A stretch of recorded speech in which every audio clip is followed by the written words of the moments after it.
ओम शांति। भगवत गीता श्लोक क्लास में आज के टेस्ट के लिए श्लोक नंबर है 14वें अध्याय का 8वां, अध्याय 14 का श्लोक नंबर 8 और 17वें अध्याय का 23, अध्याय 17 का श्लोक नंबर 23। पहले तो श्लोक के लिए जो पॉइंट्स सुने हैं पॉइंट्स बताइए।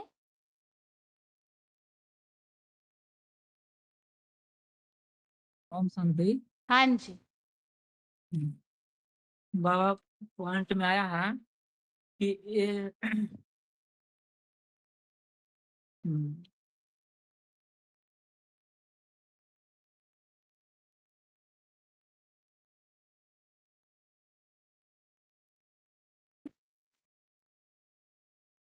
पॉइंट में आया कि मंत्रा माने मंत्रा ना जो सलाह दी जाती है, जो सलाह दी जाए उसको ये याद दिलाया जाए कि भगवान बाप इस दुनिया में आकर क्या सलाह दी। तो मनमना भावा मेरे मन में मेरे मन में लगा, मेरे मन में लगा के लिए पहले सुनना जरूरी है या और दूसरे को सुनाना जरूरी है या या किसी को फॉलो किया। जैसे ब्रह्मा पहली मूर्ति को फॉलो किया और दूसरी मूर्ति तो सुनने सुनाने से काम चलता है या समझने समझाने से काम चलता है या उसको समझना समझाने से भी फिर सुनने सुनाने का समझना समझाने का काम पूरा हो जाएगा क्या? फिर कुछ और आगे बढ़ना है तो प्रैक्टिकल जीवन में सुना है, सुनाया है, समझा है, समझाया है, औरों को प्रैक्टिकल जीवन में धारण हो रहा है, औरों को दूसरों को धारण करा रहा है। तो ऐसा करने से ही हम मतलब कल्याण होगा। और जिसमें बाबा बोले ना कि आपने गुरुजी बैगन खाए दूसरे को तरकीब सिखावे, तो जो हम अपना जो भी कार्य है उसको हम प्रैक्टिकल में अगर हम करके दिखाएंगे तभी जो है से हम दूसरे को कर सकते हैं। और जो फर्स्ट क्लास में जिसका ब्रह्मा और जिसमें बाबा बताया ना कि ऐसे गुरुओं में फर्स्ट क्लास किसको कहेंगे? ब्रह्मा कहेंगे कि शंकर जी कहेंगे कि क्रिया जो बजाते हैं या शिव बाबा के मंदिर में जो दो तरह के जो बाजे हैं नगाड़े जो बजते हैं, एक सीधे हाथ वाले एक बाएं हाथ वाले, तो किड़किड़िया बजाते रहते हैं। तो ब्रह्मा कुमारी कहते हैं कि हम उनकी मुरली नहीं सुने ये क्योंकि बहुत बजाते हैं, क्योंकि इसलिए ब्रह्मा कुमारियों को बहुत फकू रहता है, अपनी किड़किड़िया बजाते रहते हैं, नहीं सुनेंगे। तो बाबा मुरली में बातें तो कहते हैं ठीक है, लेकिन सुनने सुनाने से काम चलता है, इसके समझने समझने से काम चलता है। पूरा कब होता है? जब तीसरी मूर्ति आकर प्रैक्टिकल में काम करती है, कराती है। तो तीनों मूर्तियों चाहिए, तीनों मूर्तियों का नाम है ओम, ब्रह्मा, विष्णु और शंकर। ये तीनों अक्षर का नाम देना जरूरी है। पहले पहले भगवान आता है तो तीन मूर्तियों के द्वारा कार्य करता है। पहले पहले हम मंत्र दे रहे हैं ओम, इसलिए हम ओम लगाते हैं। और 17 का 24 नंबर श्लोक है तस्मात् ओम इति उदाहरते यज्ञदान तप क्रिया पर्वतन्ते विधानोक्ता सततम ब्रह्मवादिनाम। और 14 का 8 है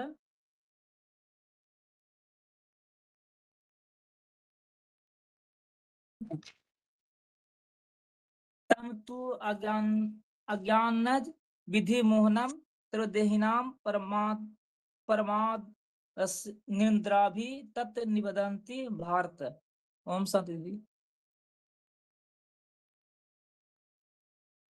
ठीक है, आगे बताइए। अगला फोन अनम्यूट है। ओम शांति बहन जी। हाँ जी। बहन जी मैंने पॉइंट नहीं लिखे, मैं श्लोक सुना रही हूँ हाँ जी। जी। तस्मात् ओम इति उदाहरता यज्ञदान तपम क्रिया प्रवंते विधानोतो संतता ब्रह्मवादिना। इसलिए पुरुषोत्तम समयुग में सच्ची गीता संविधान चौमुखी ब्रह्मा के मुख का त्रिगुणात्मक उपदेश बोलने वाले को यज्ञ दान तप संबंधी सभी अलौकिक क्रियाएं ओम ऐसा बोलकर द्वापर कलयुग में भी सदा सर्वथा आरंभ की जाती है। माने ओम शब्द से ही सारी क्रियाएं चालू होती हैं। तो ओम की महत्व है, ओम का महत्व दिया है जिसमें ओम शब्द से ही सारी दुनिया मतलब सारी दुनिया को स्मरण किया जाता है। ओम माने ओ आ माने ब्रह्मा, ओम ऊ माने विष्णु और माँ माने महेश, माने ब्रह्मा विष्णु शंकर, तीनों के द्वारा ही सृष्टि का हर कार्य चलता है। अरविंद जी इसका है ततम तु अज्ञानजम विद्धि मोहन सर्वदेहिमा प्रवादालम निद्राभि ततम निर्वधानी भारता। हे भरत, विष्णु के वंशी सब देहधारियों के मूड बनाने वाले पापमय नारकी कलयुग के तपोगुण को तो कलयुग आरंभ करता शंकराचार्य के सर्वव्यापी अज्ञान से पैदा हुआ जान। वे तपोगुण अविनाशी ड्रामा अनुसार राक्षसी कलयुग में दीर्घ भाव से लापरवाही आलस्य और निंद्रा द्वारा अतिभोगी बनी आत्मा को निशेष नोरम नरक में बांध देता। माने शंकराचार्य आए जब से उनने सर्वव्यापी का ज्ञान फैलाया, तो सर्वव्यापी का ज्ञान फैलाने से क्या हुआ, सारी दुनिया नरक बन गई। सारी दुनिया यही मानने लगी कि भगवान सर्वव्यापी है, जबकि भगवान सर्वव्यापी नहीं है। तो ये सब इसी ज्ञान के कारण पूरी दुनिया रोरम नरक में बांध लेते, माने रोरम नरक में चली गई। ओम शांति। आगे बताइए। ओम शांति। हाँ ओम जी। शांति। श्लोक पढ़ रहे हैं 17 का 24। तस्मात् ओम इति उदाहृत यज्ञ दान तपः क्रिया प्रवर्तन्ते विधानोक्ता सततम ब्रह्मवादिना। तो इसमें यह पॉइंट बताया जा रहा है कि जो तीन गुण के बारे में तो पहले जाने कि जो सत्य रजो तम, और इसमें तमो गुण के बारे में बता रहे हैं कि ये तमो गुण जो होता है वो तो शंकराचार्य बुद्धि भटकी रही, उसके बाद ही चारों तरफ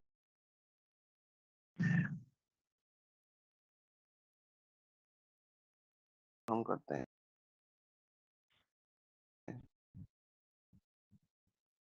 आवाज कट रहा है तो बाबा आपका। बताते हैं कि 5 विकार के कारण कलयुग क्या है, मूर्ख बन जाते हैं। और शंकर, हेलो हाँ जी। जी, बाबा बताते हैं कि 5 विकार के कारण कलयुग की आत्माएं मूर्ख बन जाते हैं, और शंकराचार्य के द्वारा भगवान के जो सर्वव्यापी के कारण अज्ञान अंधकार की बढ़ोतरी हुई। तो इसके कारण क्या होता है ना, बुद्धि एकाग्र नहीं होता है, बुद्धि भटकता है। और इसमें आलस्य तमोगुण बढ़ने से क्या होता है ना, आलस्य और निद्रा ये सब बढ़ता है। तो इसीलिए बाबा बताते हैं कि ये नोरो नरक में बांधता है। तो तमोगुण के कारण इसमें हमारे अंदर जो कर्मों में ही लापरवाही, आलस्य, जो श्रेष्ठ कार्य हमें करना चाहिए, बाबा के ज्ञान की चिंतन मंथन करना, रोज मुरली 2 वक्त सुनना, और ये श्रेष्ठ कार्य में हमारी लापरवाही होता है। तो ये हम ये संगम में ही अपना ये शूटिंग करते हैं। तो जबकि हम ये पढ़ रहे हैं श्रद्धा त्रय विभाग, पहले ये नहीं बता दिया कि जो गीता विधान के अनुसार जो कर्म करना चाहिए उसको ना करके अगर जो श्रद्धा भावना जो 3 सात्विक राजसिक कैसे शूटिंग होता है, तो इसके बारे में, ये तामसिक गुण के बारे में इसमें बताया। और 14 का 8 में बताया कि लोग पढ़ रहे हैं, तमा तु अज्ञानजं विद्धि मोहनं सर्वदेहिनां प्रमादालस्य निद्राभि तत् निबध्नान्ति भारत। तो इसमें बता था कि जब अ, ये तमोगुण जब बढ़ता है तो उसमें क्या होता है, पहले तो हम कि गुणोत्तरी विभाग में इसमें 3 चीज बता रहे हैं कि संगम में भी हम जो सत्व रजो तमो 3 गुणों का जो शूटिंग करते हैं, तो इसमें आज बता रहे हैं कि ये जो तमोगुण जो है वो कैसे हमको रोरम नरक में डालता है। क्योंकि तमोगुण बढ़ने से लापरवाही, आलस्य, निद्रा ये सब आत्मा के अंदर में आ जाता है, और वो ड्रामा में भी दिखाई देता है। तो इसलिए बाबा पॉइंट बताया कि जो कोई तमोगुणी आत्मा है तो उसको ज्ञान में ले आते हैं, फिर भी वो जो तमोगुणी आत्मा होने के कारण उसी नाली में ही जाके उसका मन लगता है, उस नाली में टटपटा के जाके वहीं पे जाके चला जाता है। तो बाबा बताते हैं कि मुट्ठी में है तकदीर हमारी, चाहे तो उसको बनाओ चाहे तो बिगाड़ो। तो हमारे मुट्ठी जो है 5 विकार, 5 विकार अगर बाप को दान कर दे हैं तो एक बाप की ही मत में चलना है, ना कि मनमत की औरों मत में चलना। जी भाई। हेलो हेलो जी। हाँ जी, बताइए माता जी। 9572 14 इसका 17वें अध्याय का 650 का पॉइंट बता रही है। ओम शांति शिवाय नमः गणेशाय नमः ऐसे कहते हैं ना। तो यहाँ तो क्या खास बात है कि ओम शांति कहते हैं। ओम माना मैं आत्मा, मैं आत्मा, आत्मा के 3 कार्य है, स्थापना, विनाश और पालना। हर एक आत्मा अच्छे सद्गुणों की पालना और अवगुणों का विनाश करती है और अच्छे गुणों की पालना भी करती है। तो यह कार्य दोनों के है। अंतर यह है कि शिव सदैव शांति की स्थिति में स्थित है और हम आत्माएं नहीं रहते हैं। तो कहना पड़ता है ओम शांति, शांत रहना, सहज सहज घड़ी घड़ी मनसा वाचा कर्मणा में तो अशांति आती है। तो शिवायन महा कहे, परमात्मायन महा कहे। तो यहाँ संगम में क्या कहे, शिवायन महा क्यों, क्यों नहीं कहे कि शिव तो बिंदी का नाम है और झुकने की समझने की बात तो साकार के लिए आती है। तो शिवायन महा नहीं कहना है। हम आत्माएं ज्योति बिंदु परमात्मा नहीं है, तो वह निराकार साकार में आती है। तो हमारा कॉन्सेंट्रेशन साकार की तरफ होना है। साकार नमन करना चाहता है क्या, निराकार को झुकाने की बात साकार की तरफ होना चाहिए। साकार को नमन करना चाहता है, निराकार को झुकाने की बात नहीं है। तो शिवायन महा, ओम शिवायन महा और परमात्मायन महा भी नहीं कहना है। तो नहीं कहना है। तो शिव शंकर कहते हैं। पहले शंकर का नाम नहीं रखते, शिव का नाम। तो शिव नाम पहले है कि शिव बड़ा है, इसलिए शिव का नाम पहले, शंकर का नाम बाद में। परम पिता परमात्मा भी कहते हैं। तो धर्म पिता भी है, तो वो भी बड़े बड़े ग्रैंडफादर है, तो वो भी कहे जाते हैं ना। तो उनसे बड़ा प्रजापिता जो सारी मनुष्य सृष्टि का बाप है, बड़े बड़े धर्म पिताओं का भी पिता है, उसका कोई पिता नहीं है। तो परमात्मा महा, यह फिर आत्मा के प्रति इंटरव्यू किया है। तो हमको आत्मा की तरफ नहीं, साकार में निराकार के सामने झुकना है। यह आत्मा और परमात्मा का परिचय है। हम आत्मा तो शिव बाप भी बिंदु आत्मा है। ओम शांति दीदी। तो मैं श्लोक पढ़ती हूँ। हेलो दीदी, हेलो। हाँ जी। हाँ, श्लोक पढ़ती हूँ 17वें का। जो भी तस्मात् ओम इति उदाहरत तप क्रियाः प्रवर्तन्ते विधानोक्ताः सततं ब्रह्मवादिनां। 14वें का पढ़ू। 8वां, तम तु अज्ञान तमो विद्धि मोहनम सर्वदेहिना प्रमादालस्य निद्रा भी तत्व निबद्धनान्ति भारत। अर्थात हे विष्णु के वंशी सब देवदारियों को मूड बनाने वाले पापमय नारकीय कलयुग के तमोगुण को कलयुग आरंभ करता शंकराचार्य कृत सर्वव्यापी के अज्ञान से पैदा हुआ जान, वह तमोगुण अविनाशी ड्रामानुसार राक्षसी कलयुग में दीर्घसूत्री भाव से लापरवाही, आलस्य और निद्रा द्वारा अति भोगी बनी आत्मा को निश्चेष रूप से रौरव नरक में बांध देता है। ओम शांति। दीदी 17 का 24 है। तस्मात् ओम इति उदाहरत यज्ञदान तप क्रिया पर्वतन्ते विद्धानो युक्ता सततम ब्रह्मवादिना में। इसमें दीदी बताया है कि भगवान जब आते हैं तो 3 मूर्तियों के द्वारा कार्य करते हैं, और जो मंत्र देते हैं उसमें भी ओम है, और सलाह देते हैं कि मेरे मन में समा जा, मेरे में मन लगा, और वही मंत्र देते हैं। उसे समझाना और समझना है, औरों को भी धारण कराना है और खुद भी धारण करना है। और फिर कहा देते हैं ओम शांति। ओम शांति मतलब परम पिता शिव सदैव शांति में स्थित रहते हैं, इसीलिए हम कहते हैं कि ओम शांति। और भगवान है 3 गुण, भगवान आत्मा के 3 गुण है। ओम माना अहम, आत्मा के 3 कर्तव्य हैं, स्थापना, पालना और विनाश। अच्छी आत्मा की पालना और सद्गुणों का दुर्गुणों का विनाश करती है। अच्छी आत्माओं की तो पालना करती है और सद्गुणों की और दुर्गुणों का विनाश करती है। इसीलिए बाबा कहते हैं ना कि आत्मा ज्योति बिंदु याद दिलाना है, जो भी मिले उसको हमें ये बताना है कि हम ज्योति बिंदु आत्मा है। साकार में आया निराकार के आगे झुकना है, अपने बाप को आगे। मंत्र देते हैं, मंत्र माने मंत्राना, पहले ओम जरूर लगाना है। इसी से यज्ञ दान तप क्रियाओं की शुरुआत होती है। और 14 में बताया है तम तम तु अज्ञानजम बुद्धि मोहनम सर्वदेहिनाम प्रमादालस्य निद्रा भी तत् निबधनोति भारत। इसमें बताया है दीदी, शंकराचार्य के द्वारा फैले गए सर्वव्यापी के अज्ञान अंधकार से सारी सृष्टि में अज्ञान अंधकार फैल जाता है, तो मनुष्य आत्मा में लापरवाही आलस्य आ जाता है। अपने कार्य को न करना, कोई अपने कार्य को करना नहीं चाहते, कल्बों में मौज मस्ती करना चाहते हैं और एक दूसरे को दुख देने के कार्य में लगे रहते हैं। जैसे कि बाबा कहते हैं कोई काम तो करता नहीं, जैसे कि कोर्ट में चक्कर काटते रहते, आदमी मर जाता लेकिन उसको न्याय नहीं मिलता।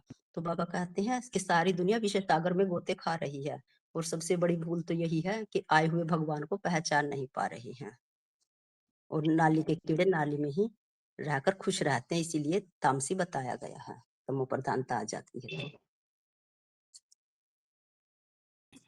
ठीक है दीदी। हेलो दीदी। हेलो दीदी ओम शांति।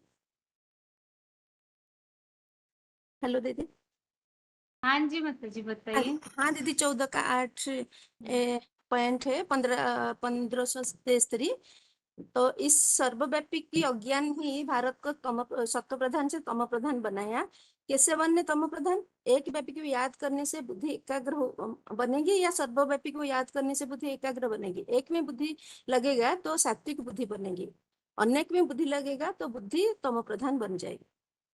श्लोक है, तम तो अज्ञानजम विद्धि मोहनम सर्वदेहिनम प्रमाद आलस्य निद्रा भी तत् निबधन्ति भारत। और 17 का 24 है, तस्मात् ओम इति उद्धत यज्ञ दान तप क्रिया प्रवर्तन्ते विधानोक्त सततं ब्रह्मवादिनः। ओम शांति।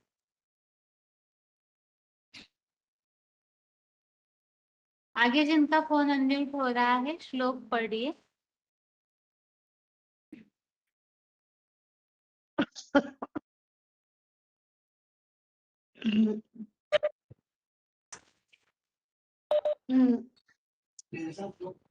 बनारस के माता जी हाँ दीदी ओम शांति। पढ़िए माता जी।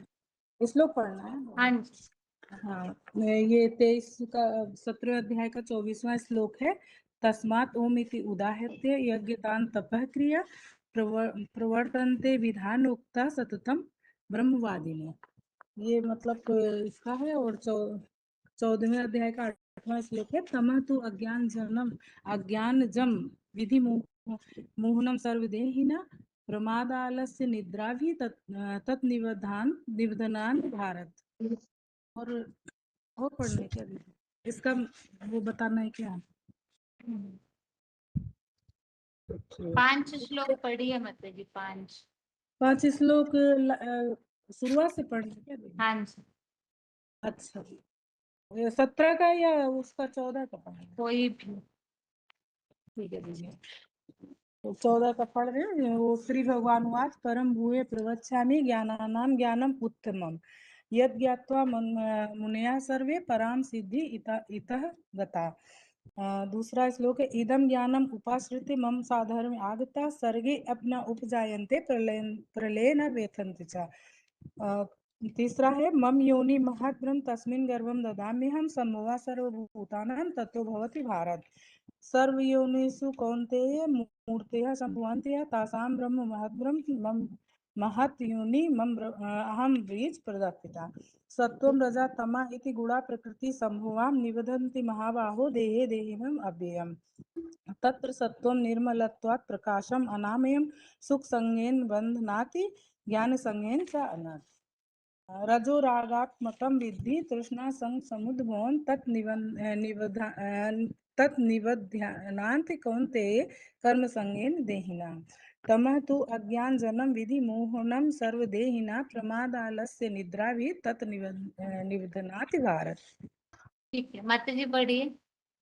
ओम शांति। हाँ जी, दीदी ये पॉइंट सुनाने के लिए हाथ उठाए थे।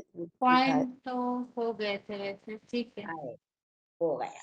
बताएं दीदी 17 का। बताइए। ये श्लोक है ओम तत्सत इति निर्देशो ब्राह्मण त्रिविधम स्मृत ब्राह्मणा तेन वेदांश यज्ञाश्च विहिता पुरा। तो ये इसमें जैसे बताया है कि ओम तत्सत ऐसे ये जो उच्चारण करते हैं तो भक्ति मार्ग में भी करते हैं। कोई भी यज्ञ या अनुष्ठान का आरंभ किया जाता है तो ये ओम तत्सत ऐसे उच्चारण करते हैं। तो बोले इसका फाउंडेशन अभी यहाँ पे संगम युग पे ही पड़ जाता है। मतलब ओम मतलब मैं और तत् जो कि ब्रह्मा के द्वारा उपदेश दिया गया है वो, और सत मतलब उस वो कार्य मतलब यज्ञ सेवाओं का कार्य करना है।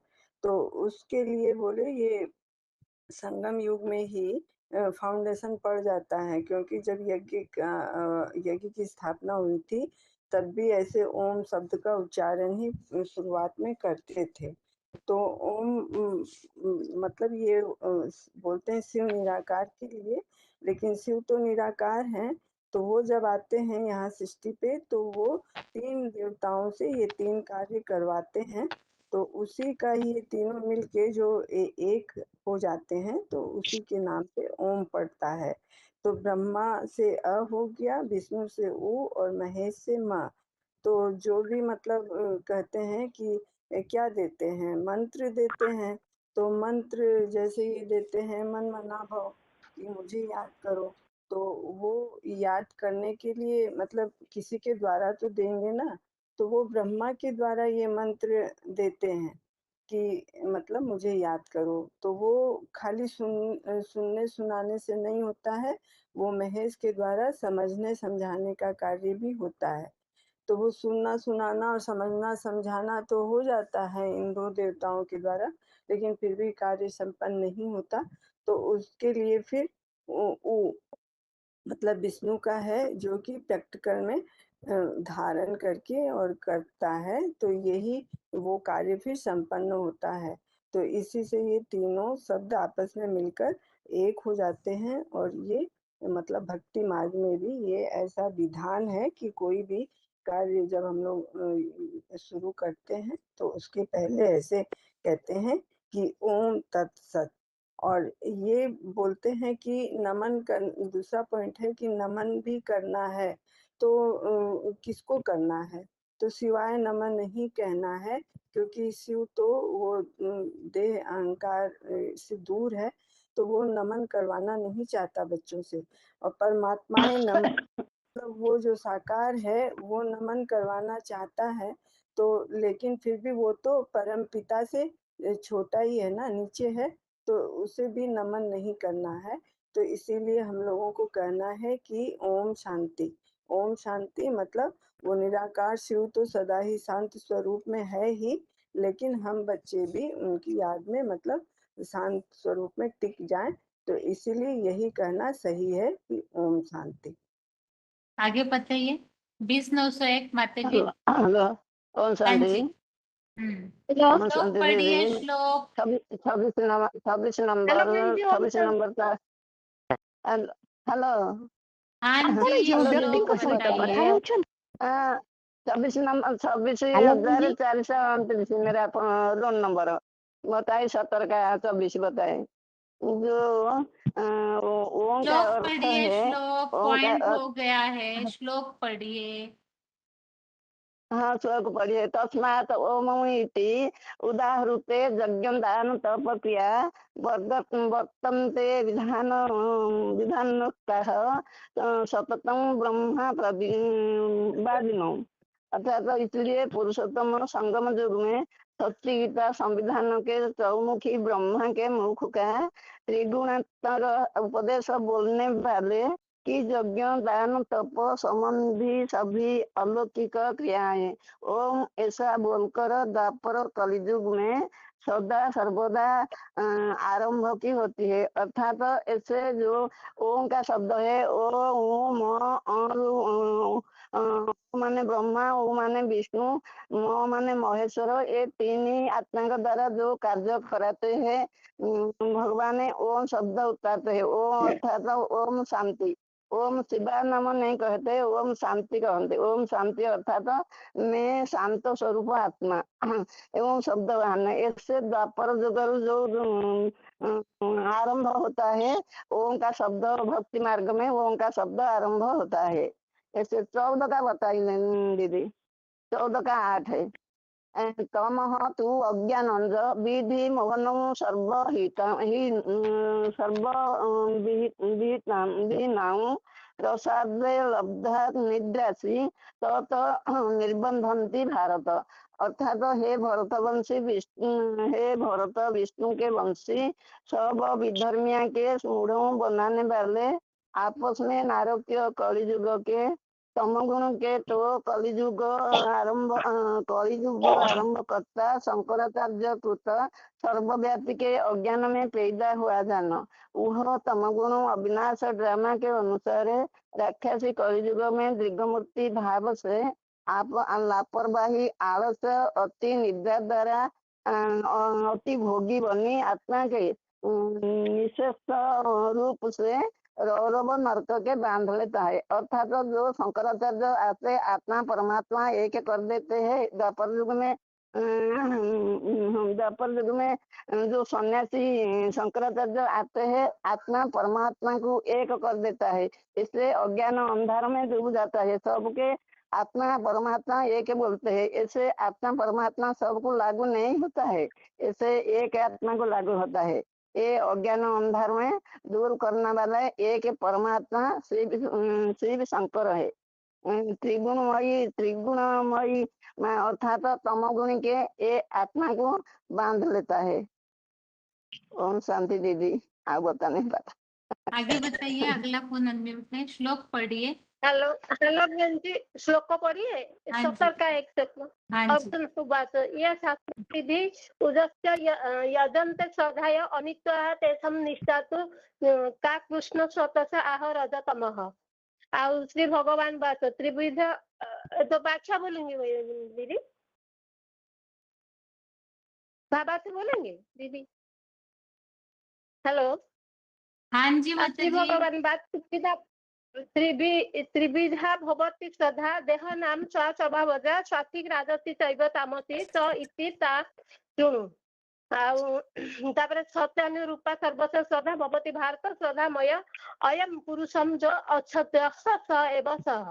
तापरे 17 का 4 अजंत सात्विक देवान जक्ष राक्षसी राजसः प्रेतान भूता गणान च अन्य अजंत तामसा जनाः।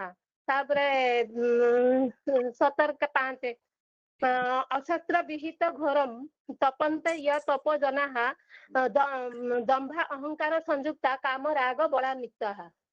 तापरे 17 का 6 भूत ग्रामम अततस्य माम चैव कर्म यंत शरीरस्य भूत ग्रामम अततस्य माम चैव अन्य शरीरस्थं तान विधि असुर निश्चयन्।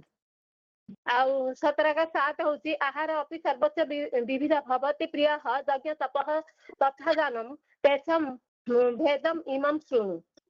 और 17 का 8 होची आयु सप्त बड़ा रोगा सुख प्रीति विवर्धनाः रक्षः निगुजा स्थिर वृद्धा आहार सात्विक प्रियाः। जी आप बोलो।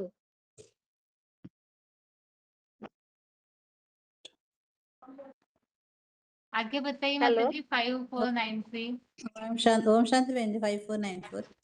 5494 कट्वमला लवणाक तृष्णा तीक्ष्ण रूक्ष विदाहिनः आहार राजस स्यष्टा दुःख शोकामय प्रदाः यातायामं प्रगत रसं पोति पर्युषितं च यत्। उच्छिष्टमपि चामेज्यं दोजनं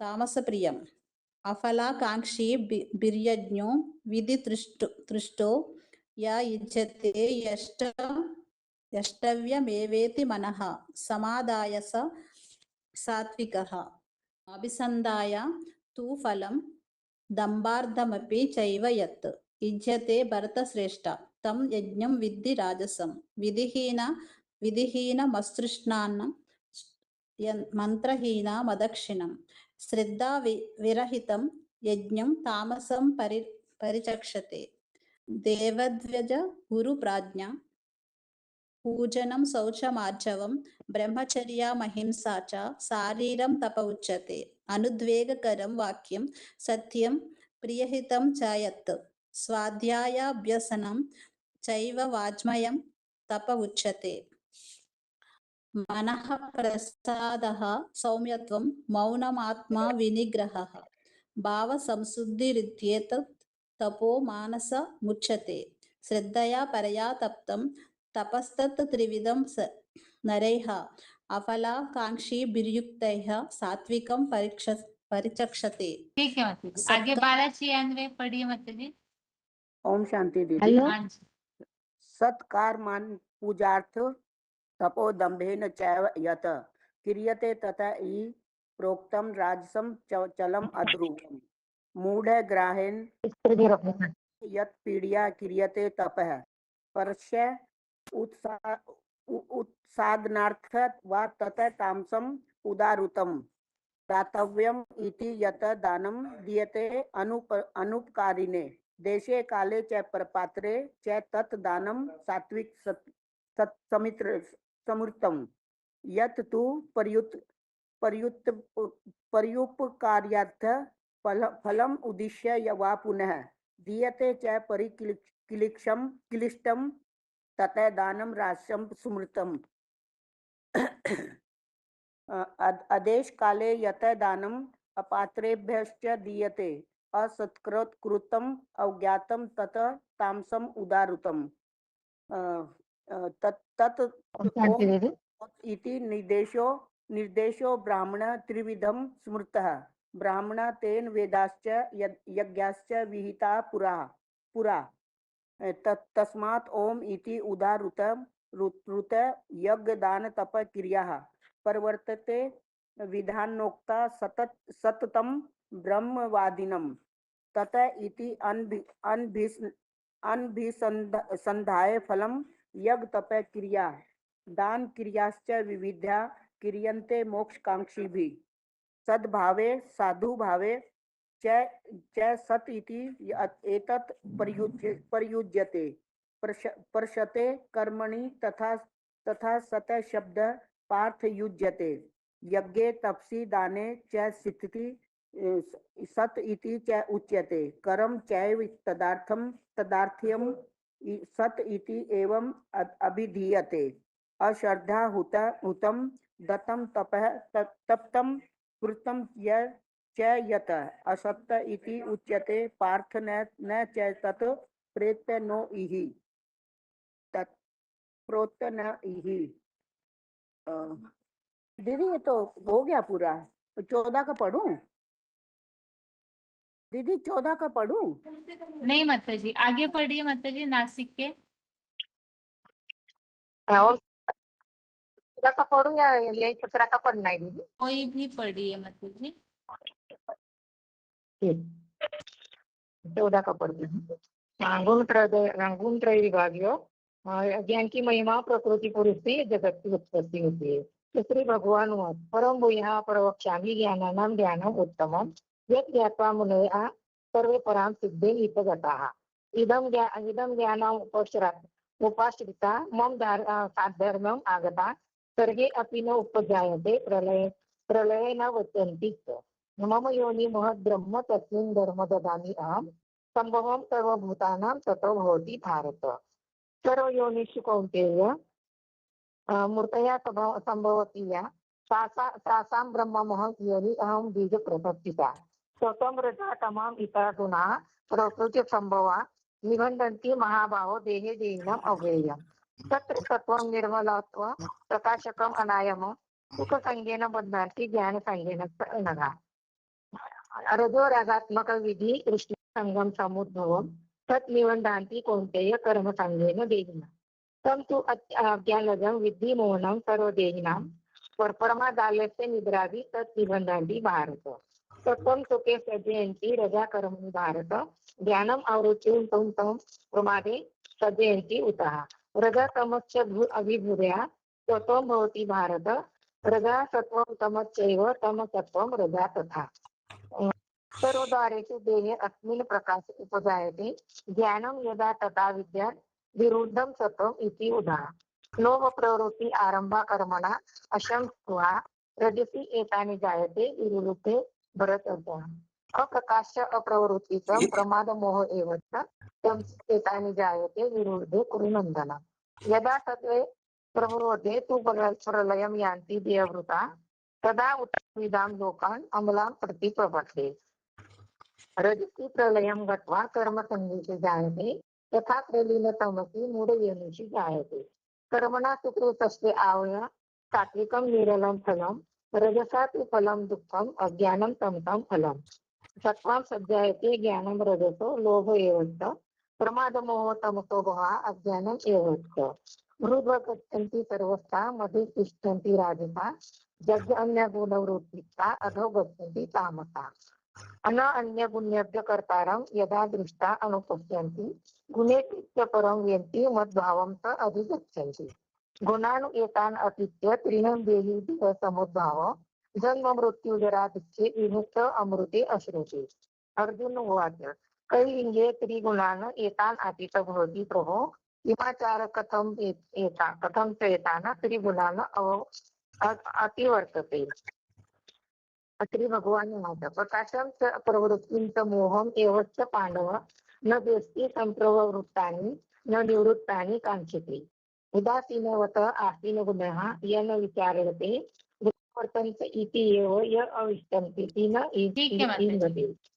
आगे पढ़िए 13703। हाँ दीदी, पहला बोलता हूँ 14 का। हाँ जी। परम भूय प्रव्यक्षामि ज्ञानानां ज्ञानम् उत्तमम् यत् ज्ञात्वा मुनयः सर्वे परां सिद्धिम् इति गता इदं ज्ञानम् उपाश्रित्य मम सार्धयम् आगता सर्गे अपि न उपजायन्ते प्रलये न व्यथन्ति च मम योनि महद्ब्रह्म तस्मिन् गर्भं ददाम्यहम् संभव सर्वभूतानां तत् भवति भारत सर्वयोनिषु कौन्तेय मूर्तय संभवात्या तासां ब्रह्म महत् योनि अहं बीज प्रजापिता सत्वं रजतम इति गुणा प्रकृति संभवा निबधन्ति महाभावो देहि देहिनम् अव्ययम् तत्र सत्वं निर्मलत्वात् प्रकाशकम् अनामयम् सुखसंगेन बधान्ति ज्ञानसंगे च अनगा रज रागात् कम विद्धि तृष्णसंग समुद्भवम् तत निबधन्ति कौन्तेय कर्मसंगेन देहिनम् तमतु आज्ञां जम विद्धि मोहनं सर्वदेहिनां प्रमाद आलस्य निद्राभि तत निबधन्ति भारत सत्वं सुखे संजयति राजा कर्मणि भारत ज्ञानम् आवृत्त्या तु तम प्रमादे संजयति उत रजतमस अभिभूय सत्वं भवति भारत रजसत्वं तमच एव मम सत्वं रजातत सर्वद्वारेषु अस्मिन् प्रकाश उपजायते ज्ञानं यदा तदा विद्यात् विविधं सत्वम् इति उत लोभ प्रवृत्ति आरंभ कर्मणाम् अशुभस्पृशा रजसी एतानि जायन्ते विविरुद्ध भरतर्षभ अप्रकाश अप्रवृत्ति सप्रमाद मोह एव च तमसि एतानि जायन्ते विवृद्ध कुरु नन्दनम् यदा सत्वे प्रवृद्धे तु प्रलयं याति देहभृत तदा उत्तम विदाम लोकान् अम्लान् प्रतिपद्यते रजसी प्रलयं गत्वा कर्मसंगेषु जायते तथा प्रलीन तमसि मूढयोनिषु जायते कर्मण सुकृत्यस्य आयु सात्विकं निर्मल फलम रजस तु फलम दुःखम अज्ञानम तमस फलम सत्वात् संजायते ज्ञानम रजस लोभ एव च प्रमाद मोह तमस भवत अज्ञानम एव च ऊर्ध्वं गच्छन्ति सत्वस्य मध्ये तिष्ठन्ति राजसा जगण्य गुणवृत्तिस्त अध गच्छन्ति तामसा न अन्यनं गुणेभ्य कर्तारं यदा दुष्ट अनुपश्यति गुणेभ्य च परमवेत्ति मदभावन च अधिगच्छन्ति गुणान् एतात् अतीत्य त्रीन् देहि देह समुद्भवान् जन्म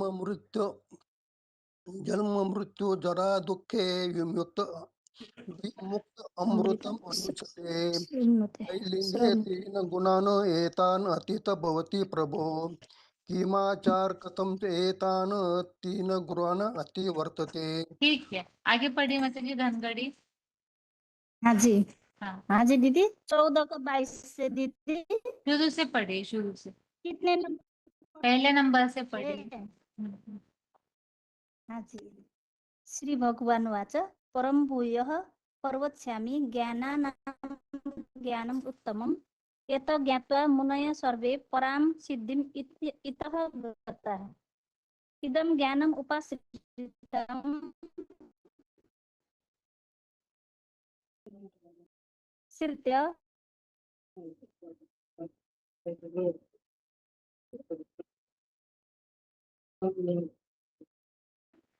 माता जी क्या हुआ? आगे पढ़िए माता जी 29,876। ओम शांति दीदी। हाँ जी 14 अध्याय का है दीदी। परम भूय प्रकृति संभवाः निबधनन्ति महाबाहु देहे देहिनम् अव्ययम् तत्र सत्त्वं निर्मलत्वात् प्रकाश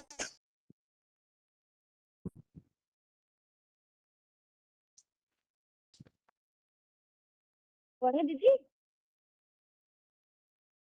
अनाति माता कौन्तेय जी पढ़ते कर्म जाइए, संगेन टाइम देहिनम् जाता है, तमः तु पढ़िए। अज्ञानम् इति मोहनं सर्वदेहिनां प्रमादालस्य निद्राभि तत निबधनादि भारत सत्वं सुखे संजयति रजः कर्माणि भारत ज्ञानम् आवृत्य तु तमः प्रमादे संजयति उत्तः रजः तमस्य अभिभूय सत्वं भवति भारत रजः सत्वं तमश्चैव तमः सत्वं रजः तथा सर्वद्वारेषु देहे अस्मिन्नः प्रकाशो उपजायते ज्ञानं यदा तदा विद्यात् विवृद्धं सत्वम् इति उतः लोभः प्रवृत्ति आरम्भ कर्मणाम् आसमः स्प्रिया रजसि एतानि जायन्ते विवृद्धे भरतसर्व अप्रकाशः अप्रवृत्तिश्च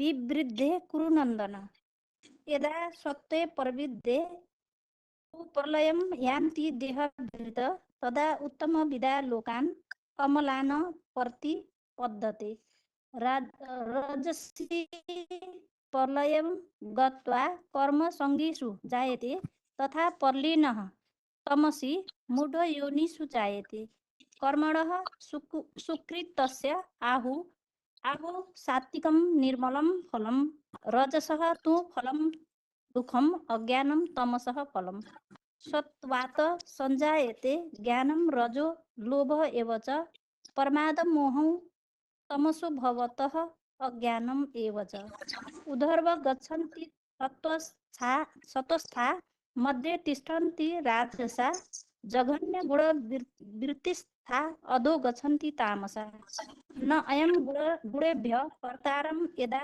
दृष्टा अनुपश्यन्ति गुणेभ्यश्च परं वेत्ति मदभावं स अधिगच्छति गुणान् एतान् अतीत्य त्रीन् देहसमुद्भवान् जन्म मृत्यु जरा दुःखै विमुक्तः अमृतम् अश्रुणते।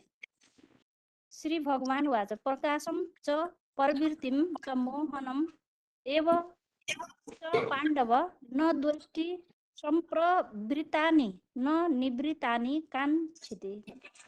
उदासीनवत आसीन गुणै यः न विचाल्यते गुणा पर्वन्त माता जी ठीक है, आप रुकिएगा, आगे पढ़िए। 24-348 कहाँ से पढ़ूं?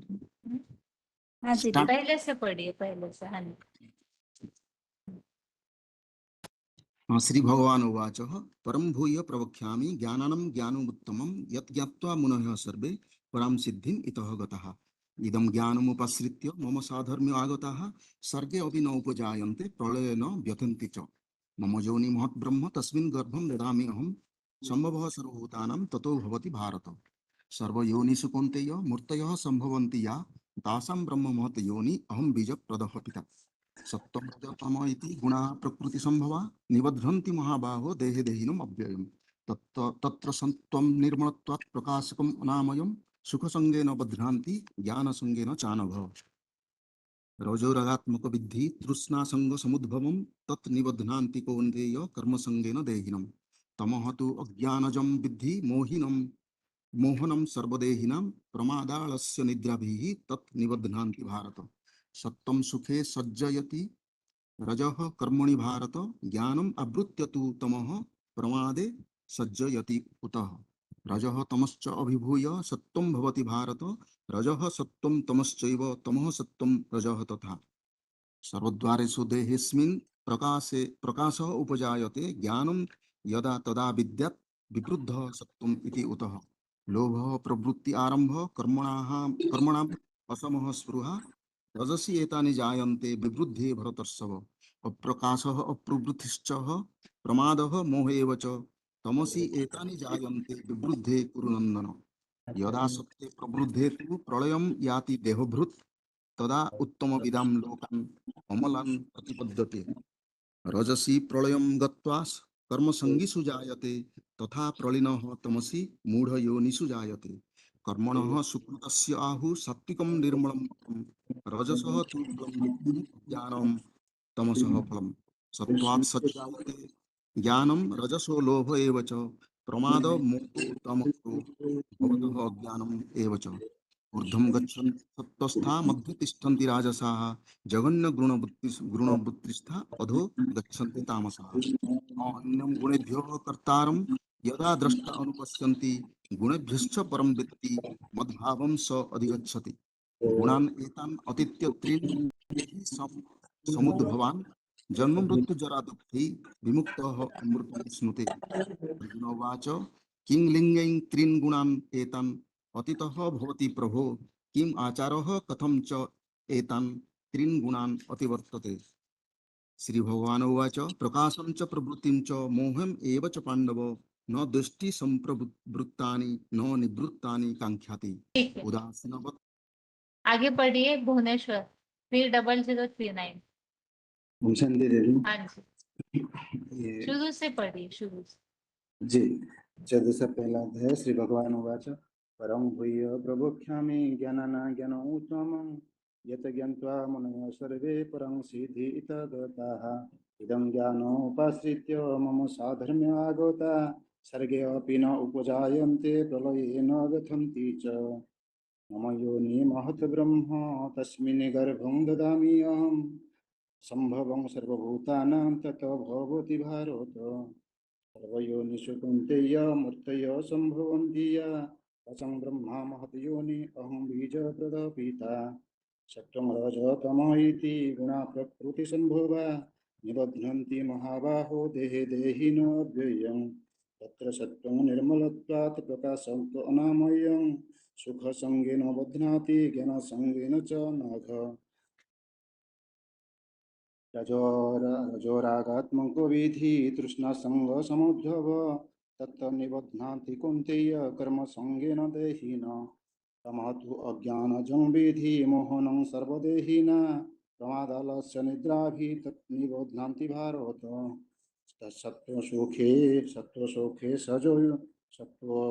सत्वं सुखे सजुह्यति रजो कर्माणि भारत ज्ञानावृत्य तु तमो प्रमादे उसज्जयति अत रजतमश्च अभिभूय सत्वं भवति भारत रजसत्वं तमश्चैव तमसत्वं रज तथा सर्वद्वारेषु देहे अस्मिन् प्रकाश उपजायते ज्ञान यदा तदा विद्वात् विवृद्धं सत्त्व इति अत लोभ प्रवृत्ति आरंभ कर्मणा असंभ स्पृहा रजसी एतानि जायन्ते विवृद्धे भरतर्षभ अप्रकाश अप्रवृत्तिश्च प्रमादो मोहो एव च तमसि एतानि जायन्ते विवृद्धे कुरु नन्दन सदा सदा सत्त्वे प्रवृद्धे तु प्रलयति देहभृत् तदा उत्तमविदं लोकान् अम्लान प्रतिशोध्यते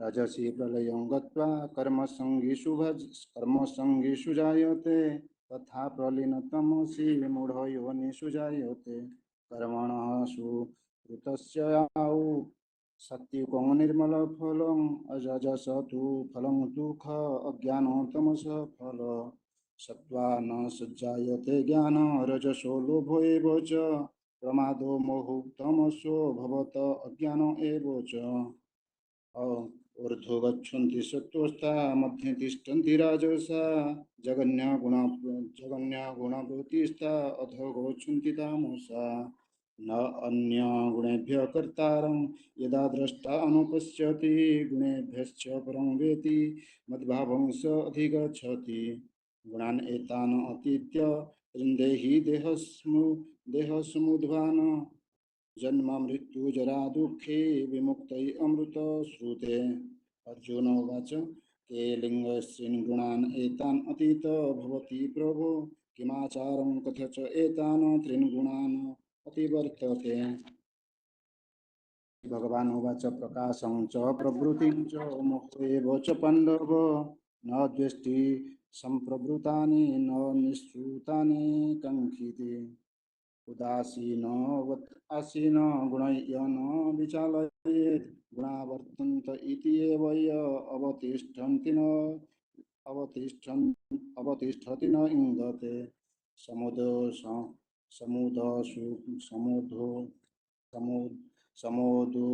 सुख स्वस्थ समलोष्टास्मकाञ्चन। ठीक है भाई, अभी रुकिएगा। शांति।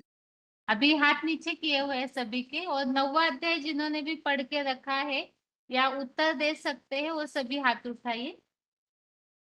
9वें अध्याय के लिए जो भी बता सकते हैं, उत्तर दे सकते हैं, वो सभी हाथ उठाइए।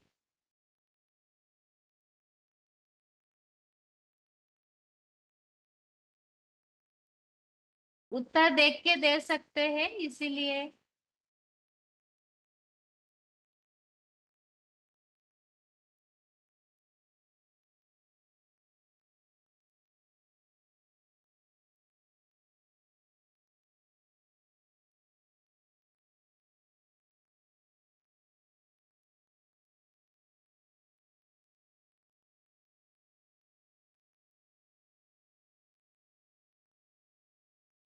रोल नंबर बताइए जिनका फोन अभी अनम्यूट किया है। हाँ नहीं 26,429 हाँ जी, और 630 नासिक मधुबन। और भुवनेश्वर मधुबन। बताइए आगे रोल नंबर बताइए। मेरा दीदी 26429 सुन लिया माता जी आपका। मधुबन भुवनेश्वर। आगे बताइए, भुवनेश्वर। अगला फोन अनम्यूट है।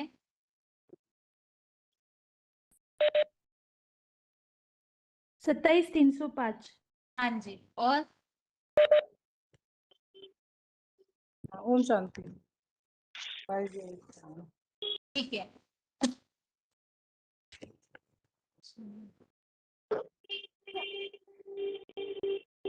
छब्बीस 429 27,305 और 22,051। माता जी, आप चारों माताओं को प्रश्न पूछना है। 9वें अध्याय संबंधित आप सभी को प्रश्न पूछना है। और एक चंडीगढ़ के माता जी 28,322। 9वें अध्याय के श्लोकों संबंधित आप सभी को प्रश्न पूछना है और अभी जो फोन अनम्यूट किए जा रहे हैं वो उत्तर देने के लिए अनम्यूट किए जा रहे हैं। 24,568 21,973।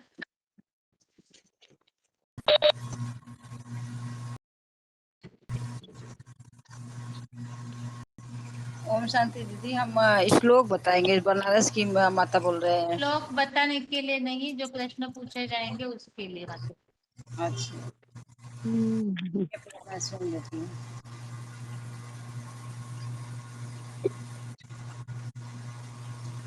आगे बताइए माता जी। चंडीगढ़ के माता जी, आप पहले प्रश्न पूछिए। हाँ जी दीदी, वो पूछती हूँ कि भगवान सर्वव्यापी नहीं है, उसके लिए हम कौन सा श्लोक बताएं? अच्छा, ठीक है। मया इदं कृतं सर्वजगत् अव्यक्तमूर्तिना। आवाज डिस्टर्ब आ रहा है किसी के कारण। हाँ, आवाज थोड़ा तेज माता जी। मया कृतं इदं सर्वजगत् अव्यक्तमूर्तिना मत्स्थानि सर्वभूतानि न च अहं तेषु अवस्थितः।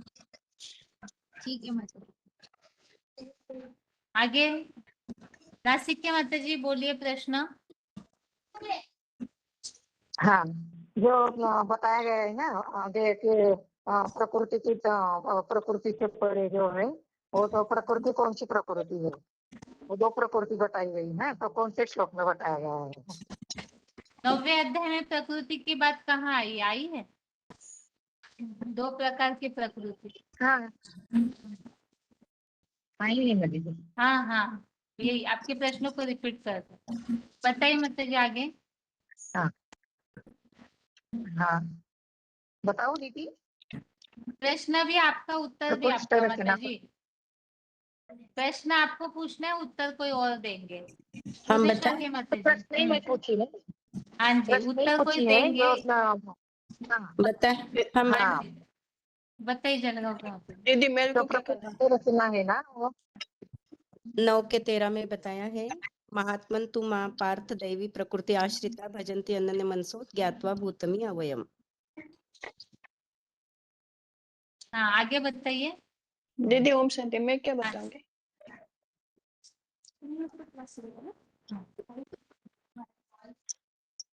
बनारस के माता जी अगला प्रश्न पूछिए। ओम शांति। प्रश्न एक ये वाला प्रश्न है कि जो ऐसी कोई बात नहीं जो तेरे पे लागू ना हो, ये कौन से श्लोक में आएगा? किस श्लोक से हम बता सकते हैं? यही प्रश्न। ना हम शिक्षित नहीं हो मरेगा ना। प्रश्न सुनिए माता जी, आप प्रश्न पूछने के इसमें नासिक के माता जी। हाँ, बताइए आगे। और भी फोन अनम्यूट किए हमने। बेंगलोर 24,568 21,973 माता जी। 27,305 अकोला की माता जी। बताइए उत्तर। तपामि अहम अहम वर्ष निगृहामि विस्मृजामि च अमृतम च मृत्यु च सत असत च अहम अर्जुन। दीदी हम बताएं। दुनिया की कोई ऐसी बात नहीं जो तेरे जगत पिता आदम पर लागू न हो। आवाज आ रहा है? हेलो। हाँ जी। तपामि अहम अहम वर्ष निगृहामि विस्मृजामि च अमृतम च मृत्यु च सत असत च अहम अर्जुन। दुनिया की कोई ऐसी बात नहीं जो तेरे जगत पिता आदम पर लागू न हो। और 9 के 18 में भी है, गति भरता प्रभु साक्षी स निवास शरणम श्रुदम प्रभव प्रलय स्थानम निधानम बीजम अवयम। आगे चंडीगढ़ के माता जी अगला प्रश्न पूछिए। दीदी ये पूछ रही हूँ कि सोमरस हमें पीने को कब मिलेगा? मतलब हम कब सोमरस पी सकते हैं? बताइए।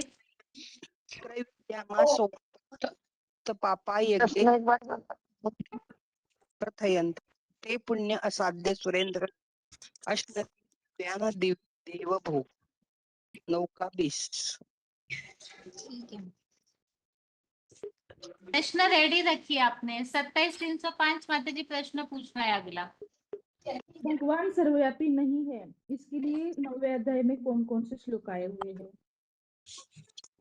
ओम शांति दीदी। इसके लिए ये है 4 का 9 का 4 और 9 का 10 भी है और ये 9 का 11 भी है। स्पष्ट कीजिए अपने उत्तर को। 4, 10, 11 ये चौथा है मया तदम इदम सर्वम जगतम अव्यक्त मूर्ति नाम मतस्थानी सर्वभूतानि न च अहम तेषु अवस्थितम। मतलब वो भगवान बोल रहे हैं कि मेरी जो महादेव मूर्ति है इसके द्वारा ही सारा जड़ जंगम संसार वट वृक्ष के जैसा विस्तार को पाया हुआ है और मैं उस बीज में मतलब मैं हूँ, लेकिन मैं मतलब बीज मैं हूँ और मेरे गुण सब पेड़ में मतलब टाल टालियों में व्यापक है, लेकिन वो सब मेरे में नहीं है। इसी को ही वो बोल रहे हैं अहम न चाहम तेसु अवस्थितम।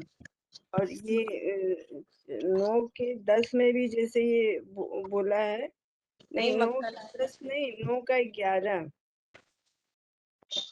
अवजानन्ति मामूढ़ा मानुषी तन्मार्जितं परम भावम अवजानन्तो ममम भूतम महेश्वरम। मतलब कि मैं जिस मानवीय मुकर्रर रथ का शरीर का आधार लेता हूँ उसको सभी लोग नहीं जानते हैं, इस कारण वो साधारण समझकर मेरी अवज्ञा करते हैं और ये अवज्ञा करते हैं और ये आदित्यों की यादगार मेरे श्रेष्ठतम ज्योतिर्लिंग परमात्म भाव को पूरी तरह नहीं जानते हैं। मतलब मैं सर्वव्यापी नहीं हूँ, एक व्यापी में ही ठीक आता है हूँ। माता जी।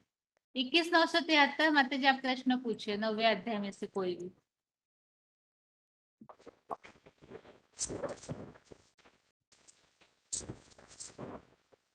माता जी भुवनेश्वर।